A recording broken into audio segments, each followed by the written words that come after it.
ఇక ట్రంప్ని టార్గెట్ చేసినంత మాత్రాన, ట్రంప్ని తన పదవి నుంచి తొలగించినంత మాత్రాన, ట్రంప్కి శిక్ష వేసి జైల్లో పెట్టినంత మాత్రాన ఏం వనగురుతుంది అనే డౌట్ కూడా మనందరికీ రావచ్చు.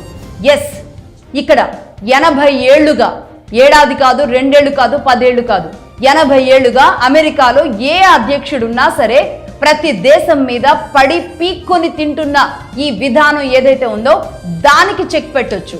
ఈ ఐసీజే ద్వారా, ఇంటర్నేషనల్ కోర్ట్ ఆఫ్ జస్టిస్ ఏదైతే ఉందో దాని ద్వారా ఒక కమిటీ ఏర్పాటు చేసి ఆ కమిటీలో ప్రూవ్ అయితే దీన్ని అక్కడ ట్రంప్ దేశాన్ని ఏం చేయలేరు కాబట్టి ఇక్కడ ట్రంప్ కావచ్చు, ఆ దేశ అధ్యక్షుడు ఎవరుంటే వాళ్ళని ఒక్కసారి అరెస్ట్ చేసినా, వాళ్ళ సర్వాధికారాలు తీసేసినా, వాళ్ళని వాళ్ళ ప్లేస్ నుంచి తొలగించినా, ఏం జరిగినా సరే మరొక అధ్యక్షుడు ఇలాంటి పనులు చేయకుండా ఉంటారు.